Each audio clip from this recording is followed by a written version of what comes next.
everybody. My name's Stefan Coons, and I am the CEO of Pursuit Health and Performance. Welcome to the Pursuit Health and Performance podcast. Today, I want to give you guys a hack that's going to help you burn the most belly fat, I guess fat overall, right? Because you can't really target fat loss, but most people want to get rid of their belly, especially men, right? Almost every single man I've ever trained seems to struggle with the lower belly, right? The lower belly, the love handle area. And I can tell you from being a guy myself, I didn't really struggle with that area. I felt like until I hit, maybe 27 or 28 years old. And mind you, I work out all the time. I'm really athletic. And even then I felt like I started to get a lot of lower belly fat that I normally didn't have. Some of that's due to decrease in testosterone. Some of that's due to, mostly lifestyle changes, but I'm going to give you guys some hacks. I do want to touch on the testosterone though. I hear this really, really often. People say, well, after 30, your testosterone drops. Guys, it is if you're healthy, if you're sleeping the way you should, and you're eating healthy, and you're not feeding your body with junk, and you're not getting drunk every weekend, right? Because all those things lower your testosterone, and you're not overworking yourself, that lowers your testosterone. You're not, consuming a ton of caffeine, that will lower your testosterone, right? And I'm not saying like, oh, everything lowers your testosterone, but overexertion in your body in different forms, whether that's you're beating it up nutritionally, beating it up by not sleeping enough or not giving it enough water or giving it a bunch of processed food, all those things can affect your hormones. But naturally, your testosterone only drops, I think it's like 1% per year or something after 30. So it's not a lot. That means from 30 to 40, it maybe dropped 10%, not 10 points, 10%, which really isn't a whole lot. It's not. That's like, what is that? Let me see the math. So if your testosterone was like 500, because I think the range is like 200 to 900 or something. So you would have dropped what? 50 points in 10 years. Not a lot. So a lot of people think that, oh, your testosterone plummets. No, it doesn't. Okay. And it sucks because I see a lot of guys get on TRT, which is testosterone replacement therapy, when they don't need to, just because they have this notion, well, I'm over 30, got to get on TRT. Most guys really shouldn't even be getting on TRT if they need it until they're like in their 50s, right? So that's just my opinion. But that's not what this is about. This is more about a nutritional hack, but I do want to touch on that subject because I don't want people to blame things that aren't real, right? Like, well, that won't work for me. I have low testosterone. That won't work for me. I have a slow metabolism. You need to know how the body works. And until you actually get your testosterone checked, then you don't know. And even if you get it checked, how about you do this? Before you get it checked, go ahead and do actual healthy things for 30 days. Like, don't drink alcohol for 30 days. Get 8 hours of sleep roughly every night for 30 days. Exercise 5 days a week for 30 days. And then go get your testosterone checked, because that is more of an accurate reading if you have low test, by the way. Not when you're sleep deprived and you just drank the weekend before and, your doctor says, hey, just make sure you're, doing a couple things a couple days before. No, it's not. Like, the things you do leading up to that influence it, by the way. And strength training actually can help your testosterone. So if you're not working out and you're not doing the things you need to do, no duh, that's, of course, you're going to have low testosterone. Doesn't mean TRT is the answer. But nutritionally, what I want to talk to you guys about, sorry, that long tangent, is cutting out carbs in the morning. Now, this all depends on what time you train, right? But I really like cutting out carbs in the morning because it's an easy way for me to cut. Now, before I go in a little bit deeper, this is just a small tangent, but this is related to this. I don't want you guys to think that timing is super, super important when it comes to nutrition. Sorry, I'm about to sneeze. And what I mean by that is you might say, well, Stefan, cutting out carbs in the morning, it doesn't matter. What matters is the total calories you get in throughout the day. It doesn't matter what time you eat them. Thank you. I have been doing this a long time. I'm very aware of that.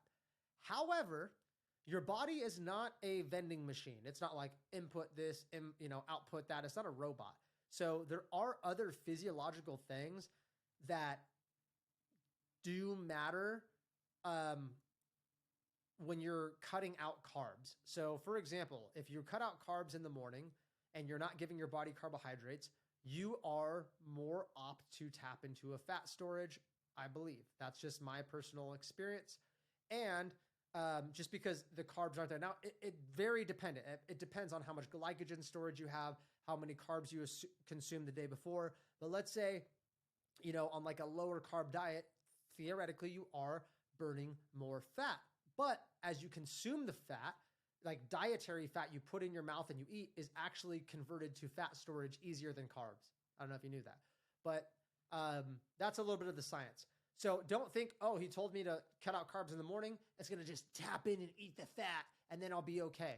I mean, there's some fat burning happening, but later on when you eat, the fat storage regulates itself if the calories are the same, right?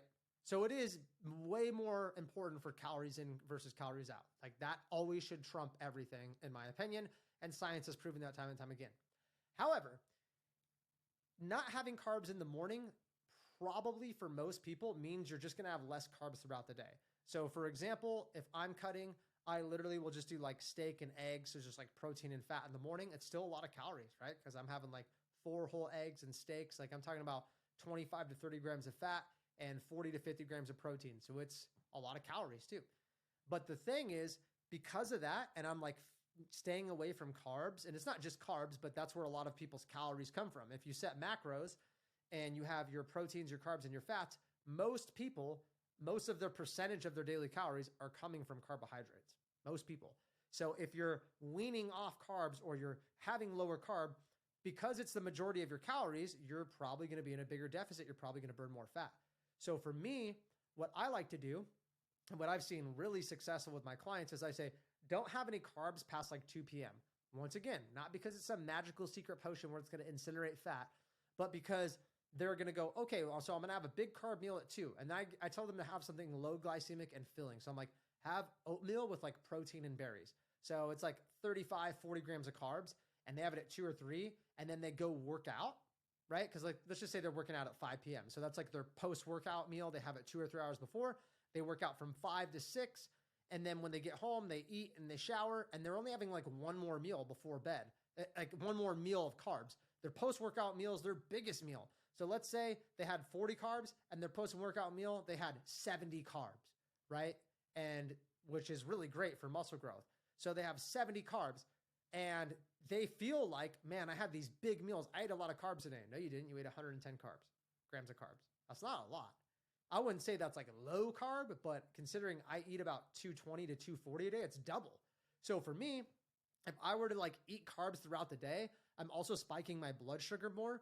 So for me and for other people, I feel like it makes you more hungry. It makes you want to snack more.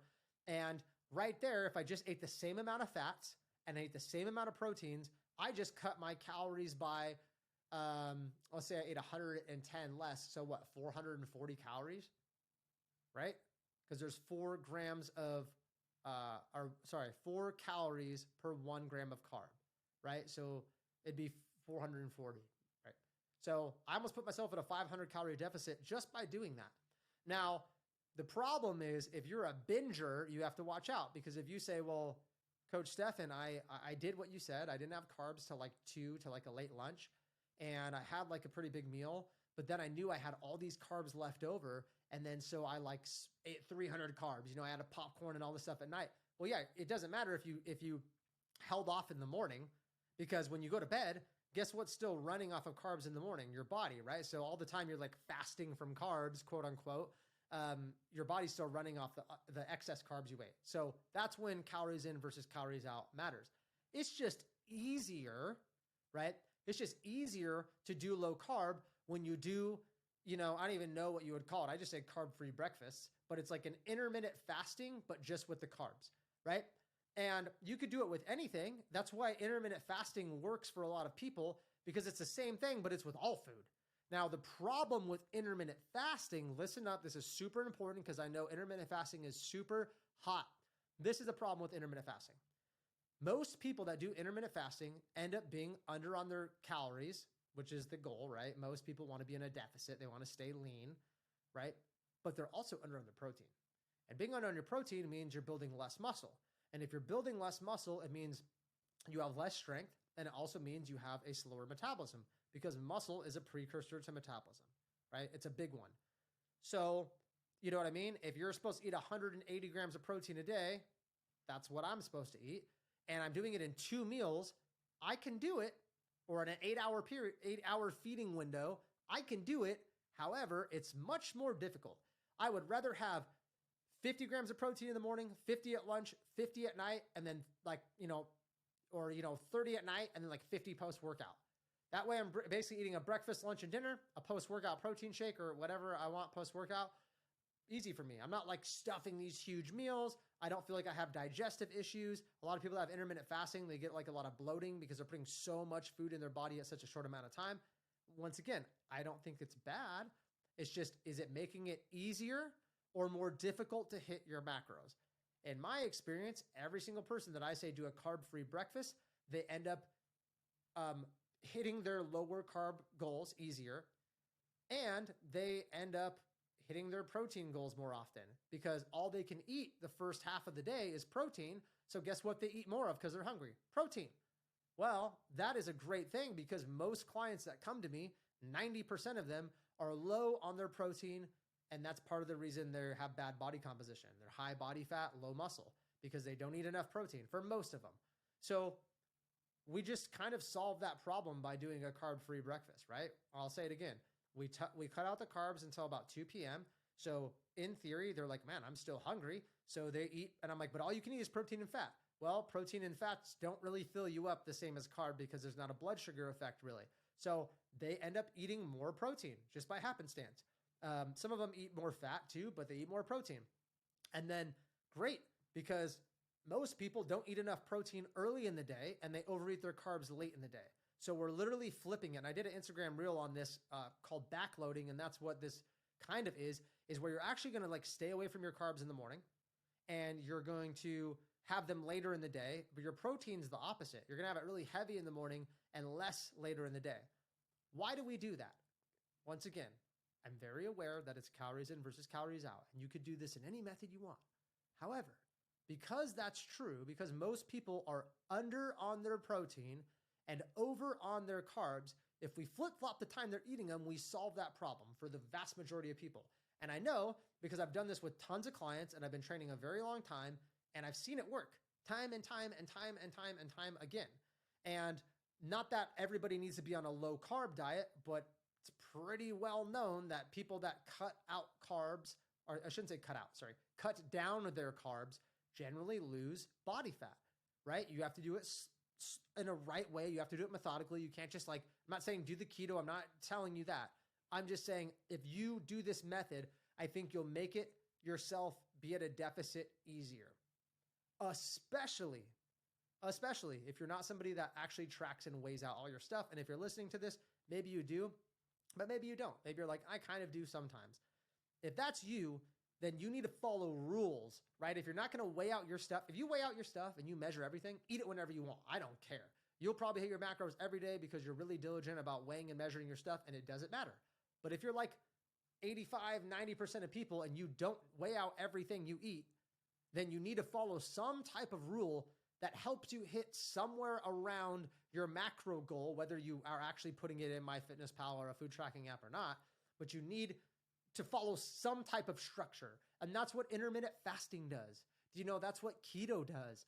They're not, most people that intermittent fast, right? I don't know about most. A lot of people that I know, they don't actually track their macros. They track their protein and that's about it. Most people that do keto for sure don't track their macros. They just kind of, hey, if it's no carbs, I can eat it as much as I want, right? Which, by the way, I bought this keto granola from Costco just to let you guys know. Each serving has 11 grams of carbs in it. It's not keto. Okay, kind of mind blowing. Be careful when you get packaged stuff that says it's keto. I would not consider that keto. Yeah, guys, just give it a try. Literally, for the next, if you want to cut weight, try it. For the next 20 days, it can't just be a week, okay?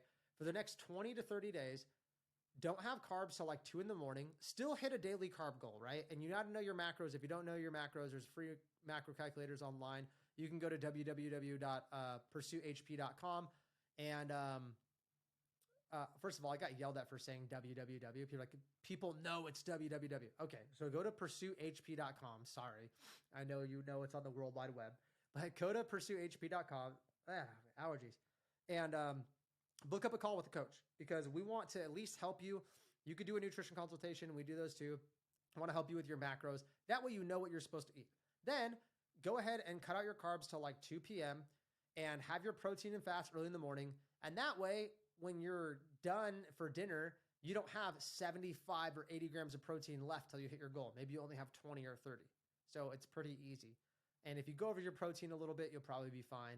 But if you're trying to lose body fat, you really don't want to go over your carbs or your fats. And I think it will make it easier for you. And I almost 100% can guarantee you, if you're not tracking your macros, it's one of the best rules you can follow, right? And I've worked with hundreds and hundreds of clients in my career, and I really like giving out this rule. It's not perfect science. I'm very aware of that, but it works. It does. It's a good thing. And if you've been tracking your macros for a while and you want to stop tracking your macros, but you kind of know generally like, hey, I'm pretty good at hitting my protein, this is a great method because it's going to put you in like a lower carb, higher fat, pretty good amount of protein just by happenstance, right? Just because you're doing it that way. And I don't know about you, but I love snacking at night, BTW. And so for me, I enjoy it because when I go watch Netflix, I can eat some popcorn or I can eat the chips. I'm not like, oh, I only have 10 macros left. And I just sit on the couch with my stomach grumbling and I'm bored and I want to eat. And then if I eat, I feel guilty because now I'm over my macros. I don't do that to myself. I'm like, I'm busy during the day anyways. I don't need to just be like crushing food all, over and over and over again.